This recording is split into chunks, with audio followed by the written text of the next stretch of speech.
Zaheer is the main villain of The Legend of Korra Season 3, and he is my favorite antagonist in the Last Airbender universe.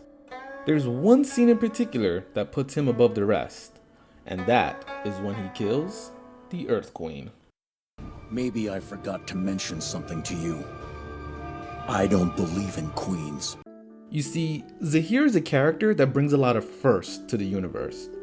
In Avatar The Last Airbender, Aang is, as the name would imply, the last airbender. With him being the main character, he's the audience's base of reference for what airbenders are like and what their way of life entailed. We learn that airbenders are vegetarians, spiritual, and pacifist. When we are shown flashbacks to before the war, we get to see other airbenders, free-spirited, carefree, pacifist. But what happens when a free spirit is corrupted or taken to the extreme? Enter Zaheer. Zaheer presents to us the first antagonistic airbender. He's an anarchist. He doesn't support monarchies, patriarchy, or any form of authority that dictates to people how they should live. Each person should be free to live their own lives with no person having authority over many to make decisions for them. I'm not here to take over the Earth Kingdom.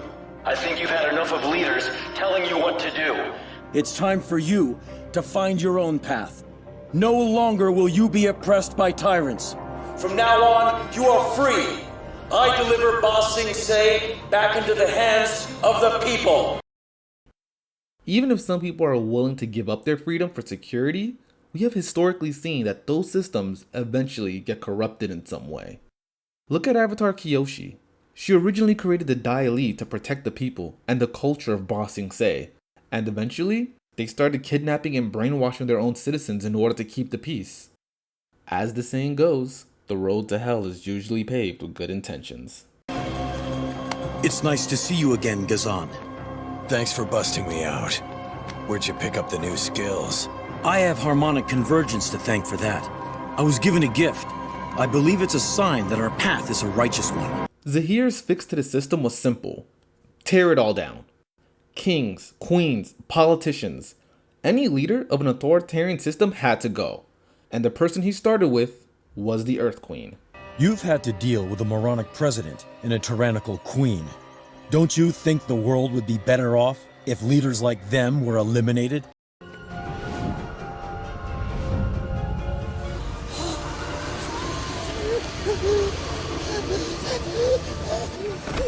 You think freedom is something that you can give or take on a whim.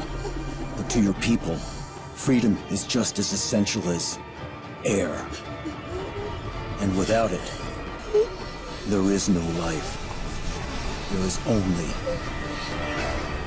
darkness. How he killed her was shockingly brutal. Remember what I said about airbenders being pacifist? Yeah, not Zaheer. He recites the words of an airbender and internalizes it, but where he missteps is when he tries to impose his beliefs on others. Zaheer believes in freedom, and he's willing to do whatever it takes to obtain it, not just for himself, but for everyone.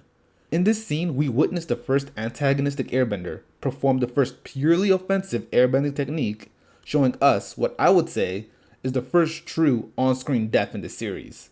No fading away, no cutaways to a wide shot, and no ambiguous deaths like with Jet. Did Jet just die? You know, it was really unclear.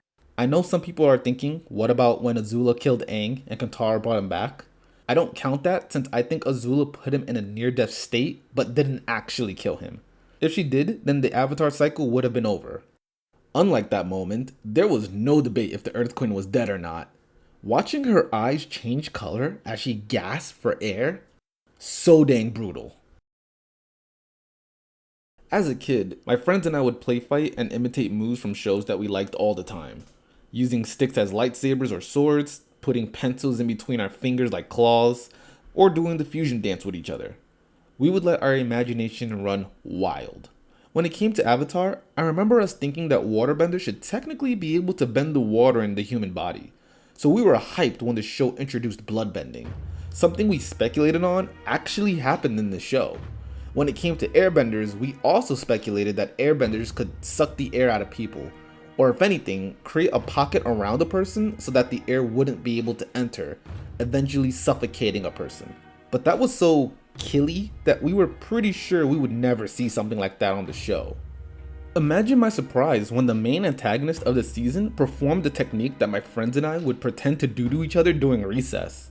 And on full display at that. This scene also makes me wonder, is this what Monkey Yatso did? Remember in the first season of Avatar, when Aang went back to his temple? He saw Monkey Yatso's corpse surrounded by a bunch of dead Fire Nation bodies. He must have killed them all, but I always wondered how. Now, I think he might have suffocated everyone in the room. I know it's a pretty dark thought, but he's seemingly the only airbender that was there, so he must have done something to them. And I only thought it might have been suffocation after watching what Zaheer did. Of course, for Monkey Yatso, it would have been his last resort. Just adding onto the many thoughts that can come up from watching that one scene. The scene alone was the catalyst for season 4. If Zaheer didn't kill the Earth Queen, then a power vacuum wouldn't have been created. The Earth Kingdom wouldn't be fractured, and Korra wouldn't be able to seize power because there wouldn't be anything for her to unite. Before, you were always talking about chaos and freedom. Then you took out the Earth Queen and created the worst dictator the Earth Kingdom has ever seen. Thanks for that. I've heard rumors about her, but I didn't know she achieved so much power. She needs to be stopped. In an attempt to free the city from authoritarian rule, Zaheer ended up sending it spiraling into disarray and created an even more authoritarian and tyrannical leader for the Earth Kingdom. It's ironic that he created the very thing he hated and wanted to abolish. Korra saw the chaos that he created and decided to bring the nation back together. What started off as a good thing, helping and defending citizens, eventually turned into threatening people who didn't fall in line with her orders.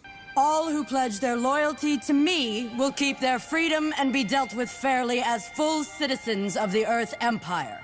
The rest will be imprisoned as traitors like Su Beifong and her sons. Now bow! I find Zaheer to be a very interesting character. I've been referring to him this entire time as an antagonist and have been avoiding calling him evil, like referring to him as an evil airbender or something, because he is much more complex than that. Despite her being annoying and tyrannical, I don't think anyone was calling for the Earth Queen's death. But yet, it's her death that people felt Zaheer was taking his ideology too far.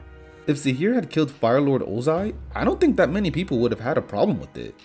Remember when everyone was telling Aang that he should kill the Fire Lord, including his past lives, one of them being an airbender? Yet, it wasn't seen as going too far then. Was everyone evil or a bad person for suggesting ending someone's life? Or is Zaheer just a bad one for going through with it? I think people were willing to give the Earth Queen a pass and not Ozai because the Earth Queen was a non-bender and therefore was not as big of a threat. By that logic, does Korra deserve the axe? The people in the show suggest that she is worse than the Earth Queen, is a bender, and was expanding her territory, essentially waging war. And we definitely can't forget the giant robot with the wrist-mounted energy cannon on it.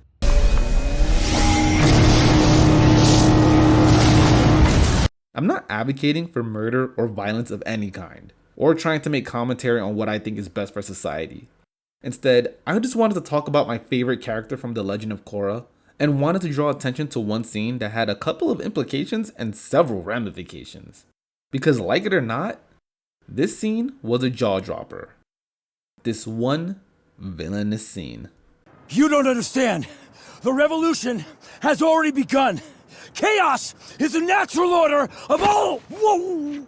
You see what I did there? I put a sock in it. Literally. Thanks for watching, everyone. The comment spotlight for my last video goes to Brendan, and I want to give a special shout out to Ohazarus, who helps support my work on Patreon. If you'd like to also help support the channel, the links are in the description. And with that being said, until next time.